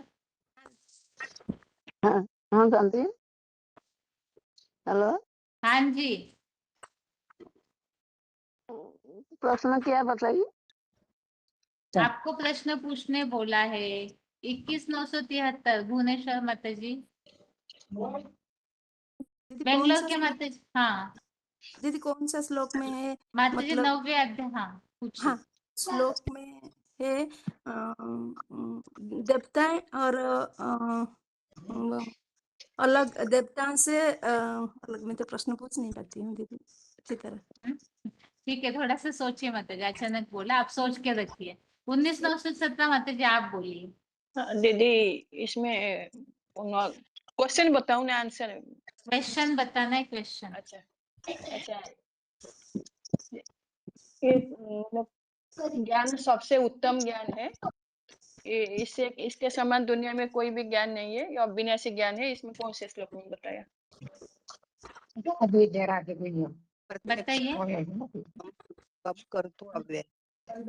थोड़ा तेज आवाज गुनगुना रहे माता है आप लोग। राज विद्या राजगुह्यम पवित्र हाँ इदम उत्तम पगमम धर्मम सुखम कर्तु अव्ययम। माता जी आप इसी के लिए पूछे थे क्या? दीदी ठीक है। इसी का है। हाँ 21,973 माता जी बोलिए अगला प्रश्न। मैं पूछती हूँ मतलब भगवान कौन सी चीज ग्रहण कर लेते हैं? दिल हृदय से जो देता है कौन सा चीज ग्रहण कर लेते हैं? 9 के 26 में पत्रम पुष्पम फलम तोयम यो मे भक्त्या प्रयश्यति ततः भक्त प्रयुतम अश्नामि प्रयत्न आत्मन। प्रश्न हमें ऐसे पूछने हैं कि सर्विस फील्ड में वो श्लोक कहाँ आप लागू कर सके। ऐसे ऐसे प्रश्न आते हैं सर्विस फील्ड में, उस भाव को सोच करके प्रश्न पूछना है। जैसे सर्वव्यापी के लिए लागू होने वाला श्लोक, तो ये प्रसंग आता है सर्विस के हिसाब से, तो ऐसे सोच करके प्रश्न पूछिए। भगवान से हम ठीक है 24,568 माता जी आप सोचिए थोड़ा सा। हाँ 27,305 बोलिए माता जी। भगवान से हम सर्व संबंध भगवान ही हमारी पूर्ति करता है सर्व संबंधों की, इसके लिए श्लोक कौन सा है? 9 का 17 नमस्ते जगतो माता दाता पिता पिता अहम अस्य जगत माता दाता पवित्रम रुक्ताम यजुः एव च। ठीक है, अभी सारी माताओं को ही उत्तर देना है, भाइयों का फोन अनम्यूट कर रहे हैं प्रश्न पूछने के लिए। बाकी माताएं जो भी है सभी को उत्तर देना होगा। दीदी एक प्रश्न वो पूछने का था कि जो जैसे एक प्रश्न ये था कि जैसे शंकर को हम लोग बोलते हैं ये विराट पुरुष है, यही आदम है, आदिदेव है, तो इसमें ही सारा वृक्ष सृष्टि वृक्ष समाया, सारा कुछ इनमें समाया है।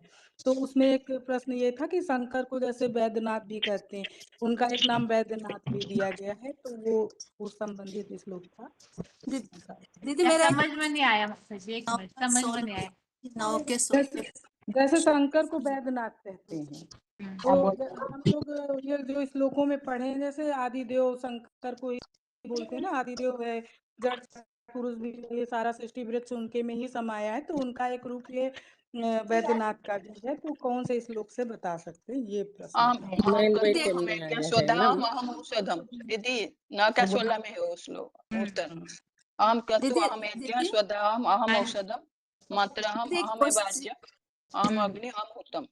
बोलिए माता जी। 21 हाँ दीदी, एक क्वेश्चन में आता है सर्विस फील्ड में, भगवान को हम क्यों याद करेंगे, भगवान को याद करने से प्राप्ति क्या होता है, एक क्वेश्चन आता है, बताइए। 9 का 28वां शुभ शुभ फले एवं मोक्ष से बंधन है संन्यास योग युक्तात्मा विमुक्तो माम उपैष्यते। शुभ और अशुभ कर्मों के बंधनों से छूट जाते हैं और जो समुचित त्यागी है वो स्वाधीन राजाई भाव को प्राप्त करता है। ठीक है माता जी, आप और कोई भाव से पूछे थे? हाँ दीदी ये वाला 9 का 31 का हम पूछ रहे थे, जल्दी धर्मात्मा बन जाते हैं कि प्रभवंती धर्मात्मा शाश्वत शांति निगम, ये वाला पूछ रहे थे। ठीक है, अभी 24,348 आपका फोन अनम्यूट है, और 4783 और 21,411।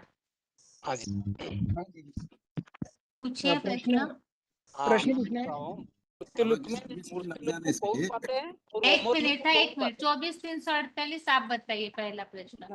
कि सर्विस में लग जाने से तुम अकाल दुकाल आदि में भी भूख नहीं मरेंगे, तो कौन सा? द्वितीय अनन्य चिंतित माम यजन परिपश्यते तेषां नित्याभियुक्तानां योगक्षेम वहाम्यहम्।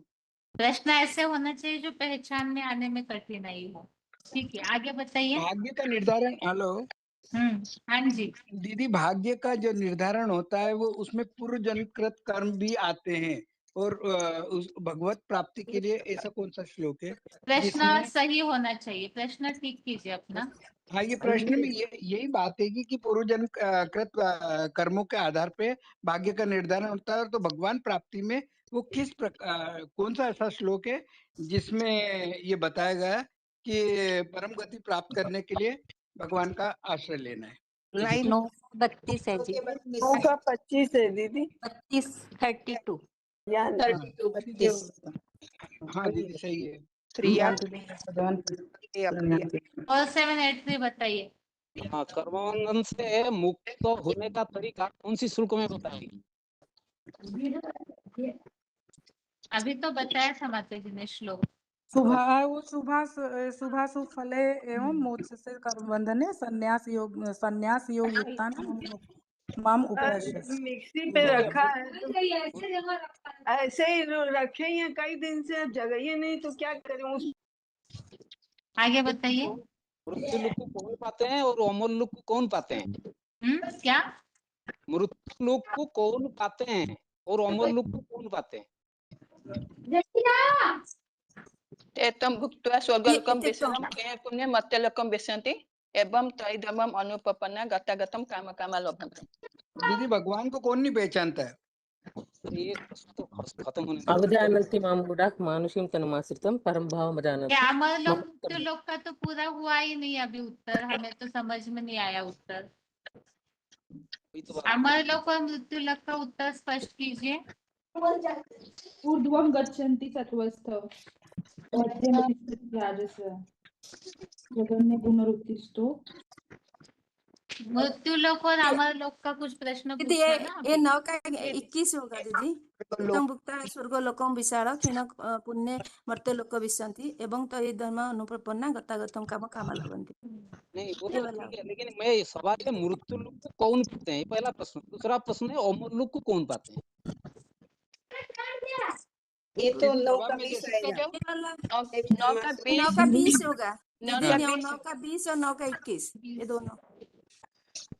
त्रैविध्यम आप सोम बताइए, आप किस भाव से पूछे हैं प्रश्न? है इस भाव से किसी के अंदर श्रद्धा भाव विश्वास नहीं है और श्रद्धानां पुरुषः धर्म सृष्टि परम तप अप्राप्यमानि वर्तते मृत्यु संसार अच्छा, माने जिनका श्रद्धा विश्वास भाव भगवान के साथ नहीं है वो बार बार मृत्यु युग में ही आते हैं, अमर लोग को नहीं आ पाते हैं। तो अल्टरनेटिव अमर लोग कौन कहते हैं?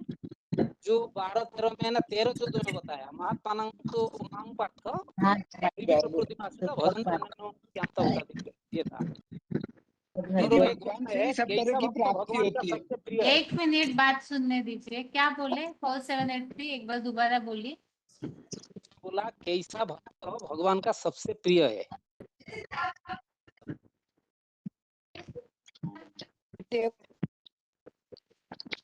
प्रिय है। सारे दुनिया से भगवान का भक्त बनते हैं लेकिन कौन सा भक्त सबसे प्रिय है? ये वाला आप 9 ये का जो 14 एक होगा। मिनट ना, आप ये जो मृत्यु लोक अमर लोक का बोले थे ना, तो उसमें वो महात्मा नस्तु एक तो श्लोक हो गया, दूसरा कौन सा श्लोक बताए थे? सततं कीर्तयन्तुश्च मां यतन्तश्च दृढ़वता नमन्तश्च मां भक्ति नित्यं उपासते। माने ब्रह्मचर्य सहित अतीन्द्रिय माने जो निरंतर श्रद्धा पूर्वक माने एक के प्रति अविचलित भक्ति रखते हैं वही माने अमर लोक कहते हैं, स्वर्गीय सुख। दीदी भाई ने जो अभी क्वेश्चन पूछा उसका 9 का 22। 1 मिनट मत लीजिए, 1 मिनट। इसमें मृत्यु लोक अमर लोक किस हिसाब से टैली किया, ये नहीं समझ आया हमें।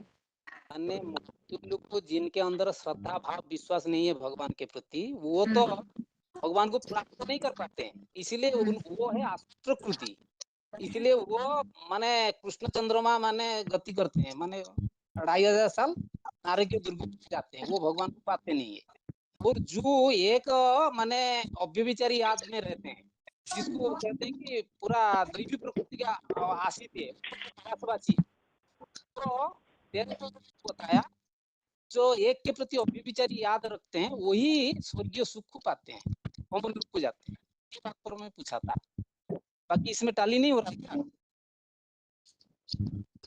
मतलब हमें तो क्लियर नहीं हो रहा है थोड़ा सा, इसलिए। क्योंकि महात्मा तो काम पार्थ दैवी प्रकृति आश्रित, आसुरी प्रकृति नहीं है ना। भजंती अन्य मनुष्य माने ये एक माने श्रद्धा भाव रखते हैं, भगवान को पहचानते हैं, तो उनका जो याद है तो वो अमर लोक को प्राप्ति कराने में सहायता होती है। और बाकी जिनका श्रद्धा नहीं हो श्रद्धानां पुरुषा, श्रद्धा भाव विश्वास नहीं है वो तो माने आसुरी लोक में रहते हैं, ये चक्कर काटते हैं वो मृत्यु लोक। ठीक है, आगे 24,348 बताइए अगला प्रश्न। भगवान संगम में आने के बाद दुनिया को विपरीत गति में परिवर्तित करते हैं। मयि अध्यक्षेण प्रकृति श्रूयते सचराचरं हेतुना अन्येन कौन्तेय जगत विपरिवर्तते। 9 का 10 में दीदी। यहाँ इसे पूछना चाहिए था कि भगवान के कर्तव्य या भगवान के कार्य की पहचान क्या है, या भगवान आने की पहचान के लिए क्या बताया हुआ है श्लोक में। ठीक है, अगला प्रश्न बताइए। दीदी देवता बनने का तरीका बताओ, देवता बनने का तरीका किस श्लोक में है? बताइए माता जी। 9 का 20 त्रैविध्यम सोमपा पूत पापा यज्ञ रिष्टवा स्वर्गन्ति प्रार्थयन्ति ते पुण्य आचार्य सुरेंद्र लोकम अश्नन्ति दिव्यान देवी देव भोगम। और सब तरह ये सही है जवाब। और सब तरह की प्राप्ति भगवान से ही होती है, भले भगवान को पहचान रहे या नहीं पहचान रहे तो भी भगवान से ही होती। इसके लिए दीदी अनन्य चिंतित मान ये जन परिपश्यते तेषां नहीं नित्यं। और नहीं, भगवान को न पहचानने पर भी प्राप्ति वो अलग श्लोक है। अहम सर्वयज्ञानां भोक्ताच प्रभुः जानन्ति मौका तेरा आएगा ना। हाँ जी, वो भी बेचारे मन से लग करके निश्चिंत होकर के सबको पहचान कर। 9 का 24 दीदी।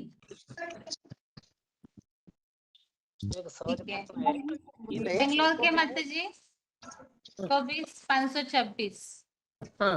कोई उत्तर नहीं दिया माता जी आप। 32 मुझको सुनाई नहीं पड़ रहा है बहन जी, इसलिए अच्छा, नेटवर्क प्रॉब्लम होगा। हाँ। ठीक है, ठीक है माता जी, आप सभी है ना अभी अपना अपना फोन म्यूट कर लीजिए अगले प्रश्न के लिए।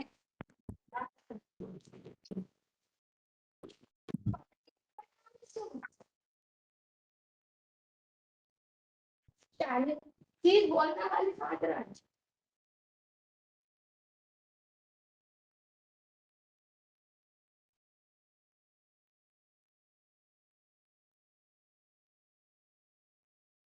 हाथ नीचे किए हैं सभी के। और अभी सर्विस फील्ड के हिसाब से जो टॉपिक चल रहे थे हमारे, यहाँ पर आज के क्लास में टॉपिक है जो पीछे का टॉपिक है हमारा जो पेंडिंग है बहुत दिनों से। जैसे बताया था कि जो शिवोहम अपने को मानते हैं सन्यासी, उन्हें हमें समझाना है। पॉइंट्स आप सभी ने थोड़े मेहनत की होगी ढूंढने की, तो ऐसी बातें बताइए जो ज्यादातर सन्यासियों में अपना अहम तो रहता ही है और ये बात स्वाभाविक भी है, इतना मर्तबा मिलता है तो उनको अपना जो भान या स्वाभिमान रहना एक स्वाभाविक बात है। लेकिन हमें उन्हें ज्ञान सुनाना है, समझाना है कि भगवान इस सृष्टि पर आए हुए हैं, वो क्या कार्य कर रहे हैं। बहुत शास्त्रों के जानकार है तो शास्त्रों की बातों के आधार से ही उन्हें कन्विंस करना है कि वास्तव में भगवान आकर इस सृष्टि का परिवर्तन कर रहे हैं। और ये जो शिवम वगैरह है ये सब बातें होती नहीं है इस दुनिया में, भगवान एक ही है, ऐसी बातों को हमें समझाना है। तो आप किस तरह शुरुआत करेंगे? कई बार ऐसे होता है कि जब हम किसी को भी ज्ञान सुनाने जाते हैं तो शुरुआत कैसे करना है ये कईयों को आइडिया नहीं होती है। तो क्या करना चाहिए? सामने व्यक्ति के पास जाते ही उन्हें किस तरह से बातों की शुरुआत करके टॉपिक पे लाना चाहिए, इस प्रसंग में आपको बताना है कि आप शुरुआत कैसे करेंगे। बहुत सोच के बताइए, इस तरह से नहीं कि बस कोई भी रास्ते चलते व्यक्ति मिला हम उसको ज्ञान सुनाना शुरू कर दिए, ऐसे कोई बातें मत बताइए। आत्मा परमात्मा का ज्ञान सन्यासियों को होता ही है, लेकिन उन्हें सत्यता से अवगत कराना है तो कौन सी बातें हमें उनके सामने जाते ही बोलनी चाहिए, शुरू करनी चाहिए, जिससे उनको ठेस भी ना पहुंचे और वो बात मानने के लिए भी तैयार हो। बताइए मनसा की माता जी, आपका फोन पहले से अनम्यूट है, बताइए। हेलो। हाँ जी माता जी। हाँ जी दीदी, हम ये भी बता सकते हैं, पूछ सकते हैं कि गुरुजी लोग तो ये कहते हैं कि भगवान निराकार है, परम धाम वासी है, सर्वज्ञ है, तो क्या ये सही है? तो मुझे तो लगता है कि आप ये बात सही बता सकते हो, क्योंकि जो रचना है वो रचनहार नहीं है। यदि भगवान कण कण में है, गंदगी में है, पत्थर राक्षस प्रवृत्ति वाली आत्माओं में है, तो भगवान को हम पावन कैसे कहेंगे? भगवान सभी के अंदर है तो फिर हम सभी लोग पाप क्यों करते हैं? जब कोई विपत्ति आती है तो हम ऊपर हाथ करके करते हैं, आंखें ऊपर करते हैं, तो क्यों बोलते हैं कि भगवान हमारी रक्षा करो? फिर हम कोई भी साधु सन्यासी को क्यों नहीं याद करते? चोर के अंदर भी भगवान है, तो ये भी भगवान का ही गुण हुआ कि भगवान चोरी भी कर रहे हैं। यदि भगवान हमारे अंदर हैं तो हम इतना दुखी, दर्द महसूस क्यों अनुभव करते हैं? तो जो गीता में बताया गया है कि मैं परम धाम का रहने वाला हूँ, ना तदवास्ते सूर्य शशांको ना पाप का, यदि भगवान ऊपर का रहने वाला है तो वो हम सब में कैसे आएगा? गीता में तो ये भी लिखा है कि धर्म की ग्लानि होती है तब मैं आता हूँ। यदि भगवान सर्वव्यापी हैं तो उन्हें आने की जरूरत ही क्यों है? तो भगवान जो है हमारी आत्माओं के बाप तो शिव हैं। यदि वो शिव हैं तो उनका दिव्य अवतरण क्यों दिखाया गया है, जो गीता के 4:9 में है, जन्म कर्म च मे दिव्यम।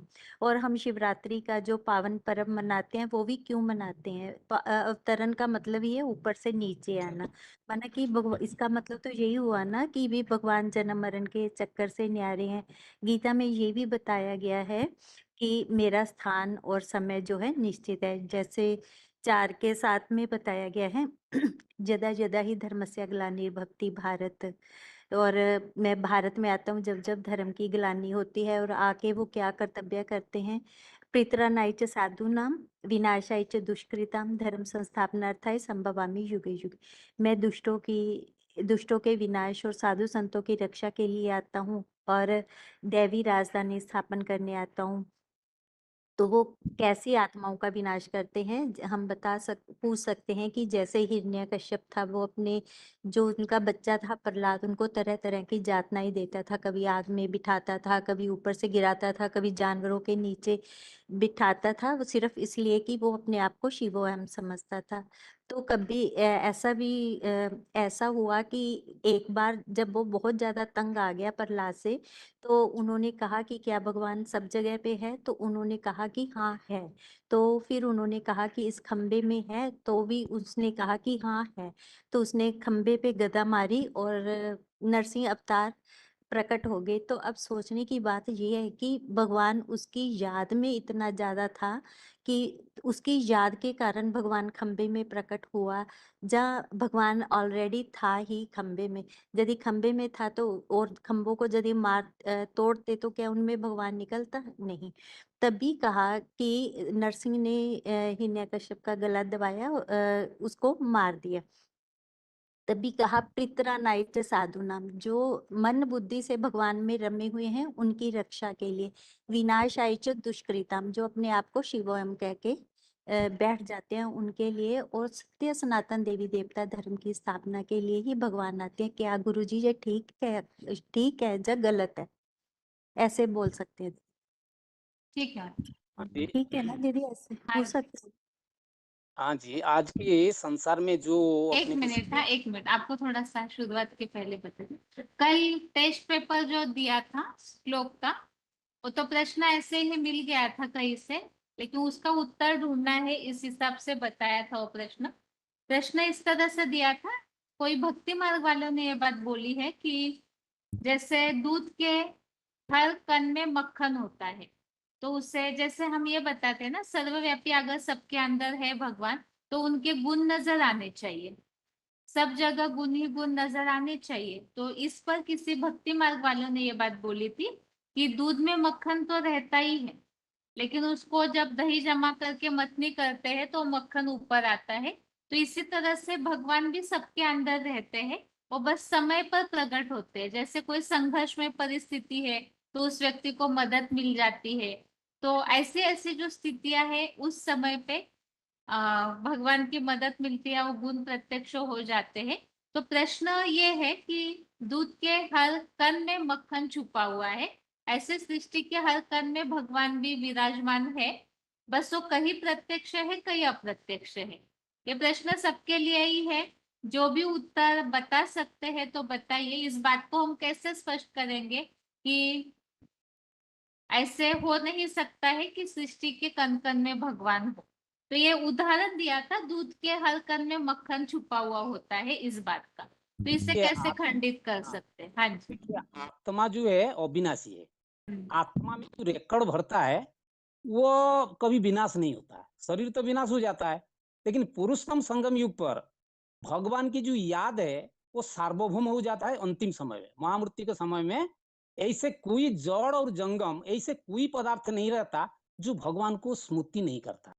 सबके स्मृति में जो भगवान का याद बैठ जाता है वो सबसे बड़ा पावरफुल है। उससे कोई पावरफुल नहीं है, क्योंकि वो सबसे सूक्ष्म है। इसलिए बोला ना, कवि पुराण अनुशासित रमणु अणु अणियान स्मरते है। तो सर्वस्य धाताराम अचिंत्य रूपम आदित्य वर्णम तमस परस्तत। मतलब सारा दुनिया का अज्ञान अंधकार को विनाश करने वाले एक ही परमपिता परमात्मा है, और इतना सूक्ष्म है इसलिए पावरफुल है, और सारा दुनिया को धारण करके रखा है। तो सारे दुनिया के अंदर, उसके नीचे सारे दुनिया ही आवृत होकर रहा है, उससे तो बाहर कोई है ही नहीं। इसलिए सबके अंदर जो युग ऊर्जा, युग का ताकत भर जाता है, वो ये अंतिम कलयुग के समय में वो रहता है उसके अंदर, लेकिन वो इमर्ज नहीं हो पाता सब समय के लिए। पूरा 5000 ड्रामा चलते हैं, जो सतयुग से हम पार्ट प्ले करके आते कलयुग अंत तक। तो ये अंतिम समय जब भगवान का प्रत्यक्षता होती है तो वो स्मृति सबके अंदर नंबरवार उद्रेक होता है। जो जिससे टाइम पे आता है ज्ञान के अंदर, फिर उसी अकॉर्डिंग उसके सर्व होता है ना, सर्वभूतानि कुंते प्रकृति अंतिमामिकम कल्प क्षय पुनस्तानि कल्पादु विसृज्याम्यहम्। तो सर्जना करने वाला तो एक है, कल्प आदि और अंत दो चीज को जो कंपेयर करके बताया, वो सिर्फ कलयुग अंत समय इसी पुरुष संगम पर ही हो सकता है। मैं तो बताया, और इसके बारे में बहुत सारे है जो बता सकता हूँ, लेकिन मैं एक टॉपिक थोड़ा बनाया था, बताओ ब्रह्मास्त्र के बारे में। हेलो हेलो, हाँ आवाज जी, कट गया था। हाँ जी।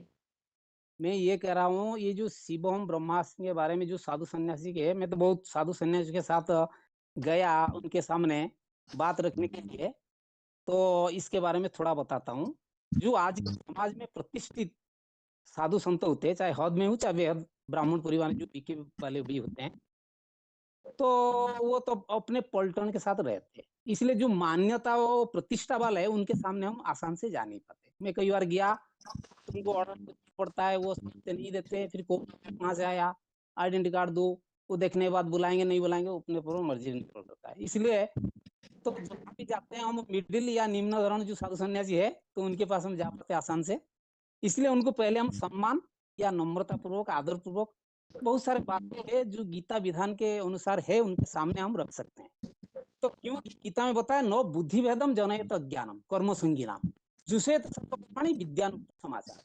एक बुद्धि में किसी के अंदर भेद नहीं पैदा करना, क्योंकि वो अपने अपने प्रतिष्ठा पर कायम है, संसार में मानता है, तो उसको हम असम्मान नहीं कर सकते उसके, क्योंकि दुनिया में दिखा गया है, जो जिस धंधा कर रहा है, कोई डॉक्टर कर रहा है, आप इंजीनियर की बात रखोगे, कोई किसान है उसके सामने और किसी का बात रखोगे, उसको इतना सहजता से वो ग्रहण नहीं कर पाता। इसलिए उनके खून में जो रोग भरी हुई है उसी के अकॉर्डिंग यदि ज्ञान का डूब हम देंगे, इसलिए बाबा ने मिसाल देता ना, एक अजमल का एक वैद्य था, तो नस नाड़ी देख के दवाई कर देता था, मतलब इतना परख शक्ति उसके अंदर था। तो इसीलिए हम सामने वाले जिससे बात करता है उसका थोड़ा अनौपचारिक तरीके से जो बात करते हैं, उनका पर्सनालिटी क्या है पता चल जाती है, दो चार बातों से पता चल जाता है वो किस प्रोफेशन का आदमी है, तो उसी के अकॉर्डिंग बात करेंगे तो उसके दिमाग के ये बात बैठेगी कि मुरली के महावाक्य के आधार पर हम बीके वालों को, या दुनिया में गीता शास्त्र के आधार पर जो दुनिया में साधु सन्यासी है उसको हम ये बता सकते हैं कि ये जो ईश्वरीय ज्ञान अभी आया है, तो जिसको गीता में क्या क्या बताया है, आज जो संसार में जो फैली हुई है, जो शास्त्र विधान को छोड़ के अलग अलग तरीके से यज्ञ करते जी 11:48 में, 11:53 में, 8:28 में, वेदेषु यज्ञेषु तपेषु चैव दानेषु यत् पुण्य फल प्रतिष्ठितम, माने अत्यंत सर्वमिदं विदित्वा, माने युगी परम स्थान उपेते दिव्यम, मतलब सहज राजयोग जो भगवान आके पढ़ा रहे इस टाइम आध्यात्मिक ईश्वरीय विश्वविद्यालय के, जिसको गीता में भी बताया आध्यात्म विद्या विद्यानांग, सबसे सर्वश्रेष्ठ दिव्य अलौकिक विद्या आध्यात्मिक विद्या जो भगवान आके इस समय देते हैं, एक साधारण मानवीय तन में आते हैं। अब जानती मांगमुड़ा, इसके बारे में हम स्पष्ट कर सकते हैं, दुनिया में कोई सहज राजयोग सिखाता नहीं है, नहीं सिखा पाते हैं। जो युग माने को कोई नहीं कर सकता, जैसे कि बूढ़ा बूढ़ी, छोटा काना, कुब्जा, बंदा, लोड़ा, लंगड़ा होते हैं, या स्त्री पुरुष, धनी गरीब, सब आसान से जिसको कर पाएंगे उसी विद्या भगवान सिखाते हैं। लेकिन जो नहीं कर पाते आज के समाज में, जो मैंने फैला हुआ है हट पूर्वक, तो उसको सब भूल चुके हैं जो भगवान सिखाए थे, जो 4:2 में बताया, एवं परंपरा प्राप्त मिमं राजस्व विदु स कालन एवं होता युगं नष्ट परम तप, जो युग भगवान ने आके सिखाए थे उसको तो भूल चुके हैं। उसके नाम पर जो युग संसार में अभी फैला हुआ है, उसमें शास्त्र विधान है कहीं गीता अनुसार है? आप देखिए, सोचिए आप, जो आज की दुनिया में संसार में फैली हुई है, पूर्व को आसन करना, तप माने श्वासोच्छ्वास प्राणायाम करना, ये सब कितना कठोर तपस्या है, जिसको गीता में भी बताया, शास्त्र विहित घोरम तपन्ते तपोजना है, दम्भ संयुक्त काम राग अवलंबिता, इच्छा रहता, कष्ट रहता, मेरा प्रतिष्ठा हो, नाम हो, जस हो, कीर्ति हो, संसार में मुझे सब जाने पहचाने, तो इसमें आत्मा और शरीर दोनों को कष्ट होता है। कर्म इंद्रियाणि स्वयं यास्ते मनसास्मरण, मन के अंदर जो भावना कामना इच्छा होता है वो तो कभी विलुप्त नहीं होता। मन का स्वयं ही सच्चा युगी है, जिसकी परिभाषा बताया, नहीं